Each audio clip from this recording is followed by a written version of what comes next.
Quand je vois le sourire des participants, j'ai l'impression, je n'ai pas encore les évaluations parce qu'on est encore un peu dans l'action, mais j'ai l'impression qu'il y a plutôt des sourires et des gens qui sont heureux des ateliers qu'ils vivent. Vous avez accueilli combien de personnes aujourd'hui ? 400 ce matin, auquel il faut ajouter les intervenants qui sont quand même nombreux, une quarantaine d'intervenants répartis sur tous les ateliers. Donc voilà, ça fait du monde, ça fait surtout un gros gap par rapport à l'année dernière, puisque la première édition on était 150 et passer à 400 d'un coup, c'est pas une mince affaire. Il y a eu des petits bugs sur la bouffe notamment, etc. et qui sont des points de progrès, mais voilà. Pour l'instant en tout cas, c'est au dernier pointage, c'est 400 personnes. Donc bilan positif, on a des porteurs de projets qui sont relativement nombreux aujourd'hui. Est-ce que vous avez déjà un retour un petit peu de ce qu'ils ont retrouvé, de ce qu'ils ont ressenti pendant toute cette journée, ou c'est encore un peu tôt ? Alors, des porteurs de projets, je suis pas sûr qu'il y en ait tant que ça. Il y a quand même surtout des managers d'entreprise, etc. Il y en a quelques-uns qui ont participé notamment à un atelier dans l'économie sociale. Donc, il y avait quelques jeunes entrepreneurs sociaux qui venaient présenter des projets. Après, il y a aussi des salariés qui sont parfois en phase de reconversion ou qui se posent des questions sur des entreprises à monter ou à créer. Voilà, mais le cœur de l'événement n'était pas d'accompagner les porteurs de projets. Par contre, pourquoi pas de susciter des vocations, de donner des envies ou d'impulser des envies. Il y avait quelques ateliers orienté sur les porteurs de projets et j'ai pas de retour pour l'instant parce qu'on n'a pas encore débriefé. Sur l'économie, on a eu pas mal de monde, on a interviewé énormément de monde sur TV Rosé sur l'économie collaborative.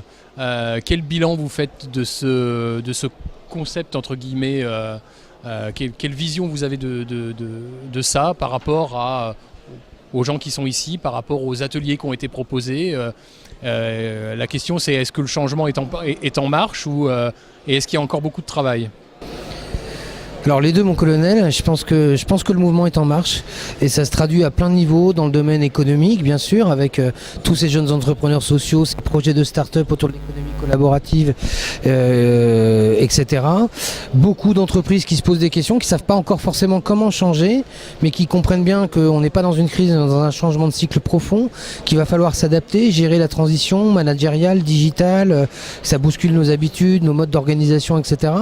Et qui donc, prennent conscience qu'il va falloir s'adapter. Elles viennent typiquement, je pense, et en tout cas c'était notre ambition, chercher aussi des réponses, des modes d'emploi, des bonnes pratiques, des retours d'expérience pour commencer ce chemin-là. Voilà. J'ai l'impression que dans la société civile ça explose aussi. Moi je sens des bonnes vibrations partout. D'ailleurs, là où les médias traditionnels nous servent en permanence des faits divers, des mauvaises nouvelles, etc. Moi je sais, depuis que je suis dans le domaine de la conduite du changement, je rencontre plein de gens positifs, qui ont plein de projets.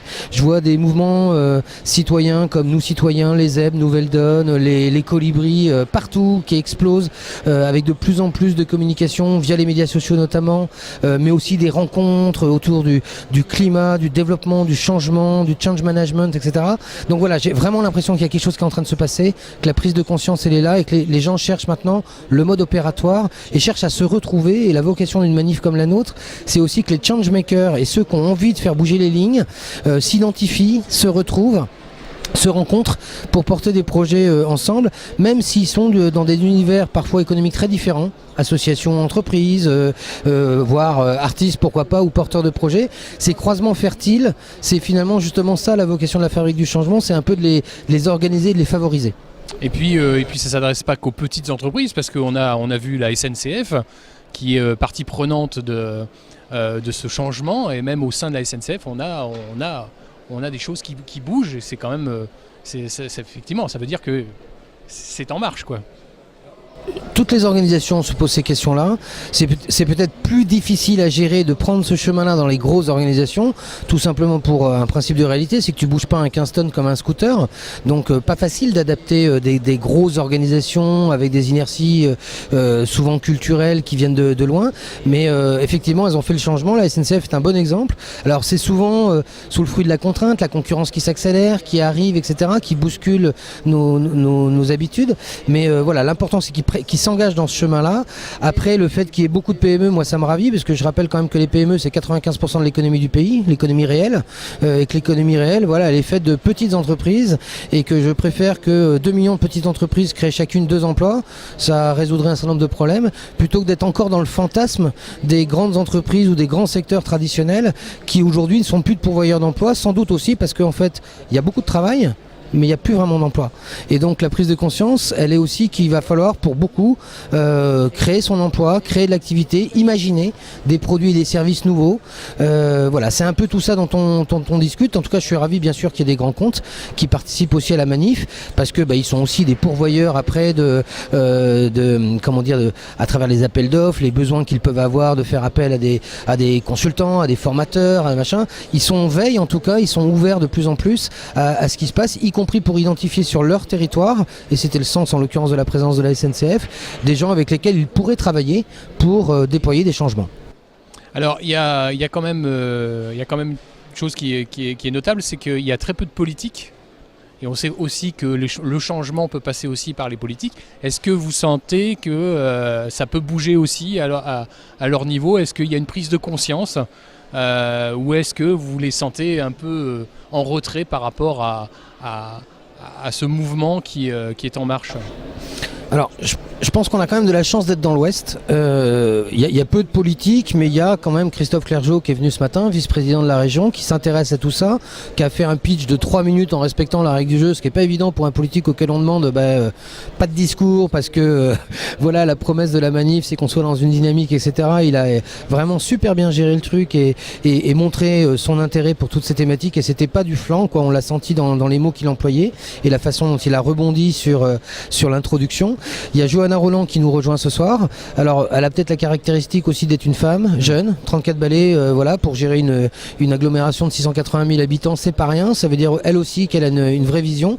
Donc, au niveau des élus, des élus locaux, des élus locaux, moi j'ai l'impression qu'il y a plutôt une bonne vision prospective et une bonne vision du changement. C'est plutôt souvent les technostructures qui ont du mal à s'adapter et qui ont peut-être besoin de se former, voilà, peut-être qu'il faut imaginer aussi des choses à proposer aux fonctionnaires territoriaux et aux chargés de missions diverses et variées pour les sensibiliser à ces thèmes-là.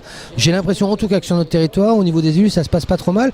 Et puis de toute façon, j'attendais pas forcément, là, on est quand même dans un public professionnel, on s'adresse plutôt aux entreprises. Voilà, donc déjà, je suis très sensible au fait qu'il y ait eu le vice-président de la région et la maire de Nantes qui nous rendent visite. L'avenir de la Fabrique du Changement, c'est quoi? Est-ce qu'il y a des grandes dates encore? Est-ce que l'année prochaine rebelote ou Alors, un petit peu tôt pour le dire, sans doute oui, c'est une 2e édition, on verra les évaluations et on verra aussi ce qu'en pensent les artisans du changement qui sont le collectif qui porte tout ça, pour voir si on remet le couvert l'année prochaine. Il n'y a pas de raison a priori, peut-être en variant et en innovant encore dans le format, et puis d'ici là il va se passer plein de choses, que la Fabrique du Changement, l'événement du printemps, c'est vraiment le grand temps annuel, un peu notre grande fête quoi, des artisans, mais il se passe plein de trucs entre les deux, il y a des ateliers pratiquement tous les mois, des ateliers créatifs, les missions qu'on a les uns et les autres, des ateliers souvent gratuits, découverte du mind mapping, de l'agilité, de la facilitation graphique, il se passe tout le temps des choses. Donc là, j'invite nos auditeurs à suivre l'actualité, à s'abonner à notre newsletter ou à suivre le site des artisans du changement pour voir quelles sont les dates qu'ils peuvent suivre, parce que l'idée c'est qu'il se passe évidemment des choses entre deux éditions. Et puis, semble-t-il, il y a plusieurs villes françaises qui commencent à être intéressées pour qu'on essaime le concept ailleurs, pour faire ce travail de sensibilisation, faire nos colibris du changement sur d'autres territoires, des entreprises aussi qui nous demandent d'organiser des fabriques internes à l'entreprise. Donc ça, c'est des formats qu'on va travailler sur, alors qu'on a déjà mis en place parfois, mais imaginez des mini-fabriques du changement pour des entreprises ou des collectivités. Il y a même une collectivité ce matin qui nous a sollicité pour éventuellement organiser une fabrique pour ses cadres. Donc c'est plutôt bon signe, ça veut dire qu'il y a de l'appétence autour de ces thèmes-là et que des formats un peu décadrés, comme on l'a proposé aujourd'hui, parce qu'il faut être gonflé quand même, on est un peu des extraterrestres, plaisent aussi, parce que voilà, tous autant qu'on en est, on fait semblant d'être des adultes et on aime bien jouer, on aime bien avoir du plaisir, des gens qui ont la banane, et puis voilà, c'est pas si difficile que ça d'innover dans le format pour que ça soit un peu plus vivant, plus sympa, et c'est ce qu'on essaye de faire. Donc j'espère bien qu'on va en faire d'autres d'ici à la prochaine édition l'année prochaine. Merci François. Merci à toi.